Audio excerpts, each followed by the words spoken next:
I want to bring you in here for a little bit. Tell us why, whether it's 83 or 183, whatever number it is, why are there so few people realizing that they can tap into this program? Well, I think they realize that they can, but what's happening is they're first referred to their own lender. Oftentimes, their lender takes the application, says, okay, well, it's going to cost us $150,000 to write down your mortgage or $50,000 on average to foreclose. We would actually rather do a deed in lieu of foreclosure than modify your loan. The other problem is we have a lot of buyers who are saying, we don't want to throw good money after bad. You may drop my payment, but I'm still upside down by 200 grand and I'm not willing to ride that out. We'll talk about that for a second. What percentage is that? I contend that there are so many homes that are so far underwater that people are, it's cheaper to walk away. Is that what we're saying? Yeah, there are a lot of cases where that's true across, particularly in the hard-hit areas, Florida, Nevada, Arizona, California. And, what we're seeing is a lot of people call their banks and say, I'm willing to give you my deed in lieu of having a foreclosure on my record. In 3 months, they've moved out, and that's it. Well, if they do foreclose on a home, doesn't their credit reflect that going forward, and will they be able to get a loan down the road? Interestingly, there's a phenomenon happening. It's being called buy and bail. What's happening is people are buying their next home before that foreclosure hits their market, borrowing money to pay their loan, buying the next home, and then letting the other loan go back to the bank. Very interesting you say that. Over the weekend, we had the CEO of Weichert on, and he basically said that's exactly what's going on. They're buying their second home before they foreclose, so that the foreclosure isn't that the black mark on their credit score or the record to prohibit them from buying the next home. Yeah. Are those next homes they're buying bigger or smaller? Well, right now, they're often getting into something the same price, 30-year fixed, and the homes in many cases are actually bigger. I mean, they're actually able to upgrade for the same price. That is amazing. So they're going to foreclose on a home they're sitting in, they're going to buy a bigger home prior to foreclosure. Right. Talk to me a little about, a number came out this past week saying that California, there was a 65% increase in homes sold, yet the prices were lower, right? Right. A lot of these homes are foreclosures. Right now, we have, prior to this year, most homes that went into the foreclosure process actually were never foreclosed upon. But now we have about 1/3 of them actually following through in the foreclosure process.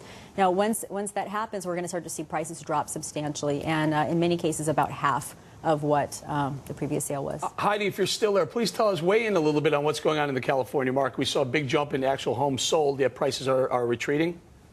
Yes. The prices in San Diego are dropping significantly, and I really feel that it is in the lender's best interest to take 90 to 97% of current value versus let the house sit on the market where you've got nothing but foreclosures and prices declining at a rapid pace. So I really feel that it's in the lender's best interest to take current value versus wait a year and see where it's at. Dani, you weigh in this? Yeah, they may not always have an option, and the reason why is there are second lien holders involved in many of these cases. And if the second lien holder is not willing to give up that position, that homeowner is just out of luck in many cases. And a lot of people too are looking strategically at bankruptcy laws that are changing potentially in the future. Right now, if you file for bankruptcy, you have a bunch of rental property. A judge can actually modify your mortgage. In the future, it looks like that may be the case for homes that we own. So some people are actually thinking strategically. Tracy, do I have to file for bankruptcy if I want to foreclose on my house? No, but this whole thing interests me. Like, how did they get credit? How did they get the loan to buy the second home when they're in a home that they couldn't afford to begin with? So they can't pay this loan, but someone out there gave them, who says that money, nobody's giving out money.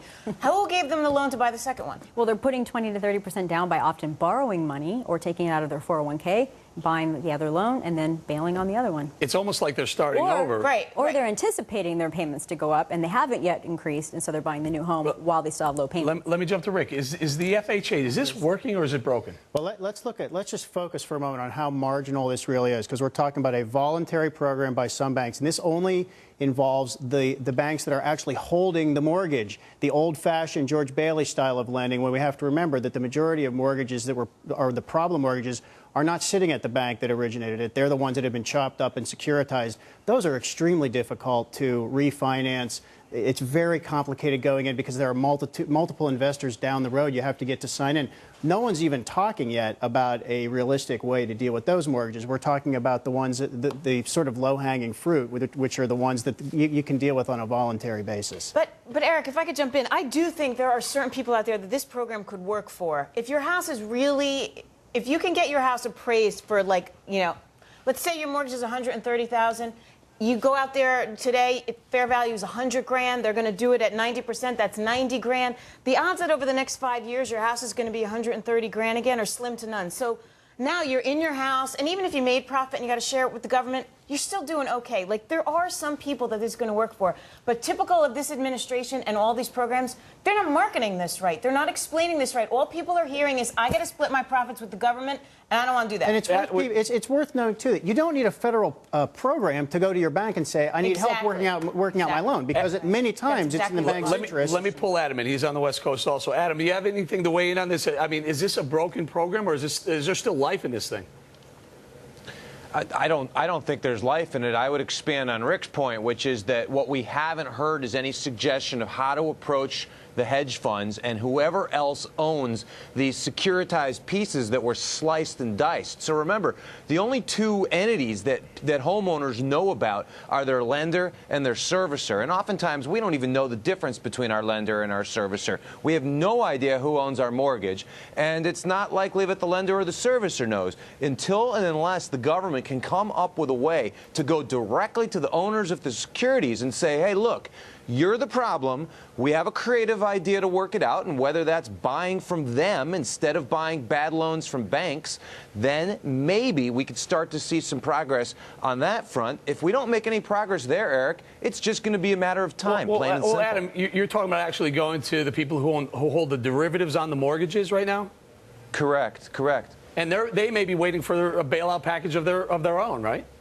That's right. I think so. You put your finger on an excellent point, which is that we have so many competing suggestions out there right now for who's going to get bailed out that everybody, including the automakers, for gosh sakes, are saying, all right, I'm not going to act until I find out whether or not there's going to be something in it for me from Uncle Sam. Now, we will get to the end of this period, but it may be that we need to wait for the first several months of the next administration. You know, I was going to make a wisecrack about an Obama administration, but I'm not sure. We're going to have to wait until early next year, I think, before we know some of these answers. But I think Adam's right. This is why this program's not going to work. You can't just go to the name on your bill every month. You know, I get a Citibank bill. Who do I know if Citibank has my loan? Odds are good they don't.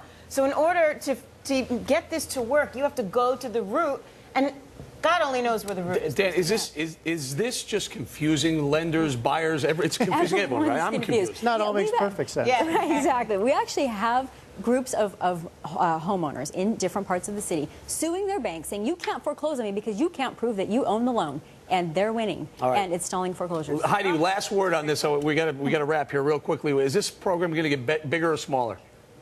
It's going to get bigger. All right. Go. Thank you. By the way, she listens very well. The chairwoman of the FDIC last week said this is not going to work. Sheila Bair said this is not going to work. There's nobody who thinks that the voluntary programs are going to make a meaningful difference in the big problem. All right, great. Thank you, guys. Thanks to Heidi Lawler and Dani Babb, and our panel will be back later. Now we want to hear what you think the rescue plan will ultimately work. Is that statement a buy, sell, or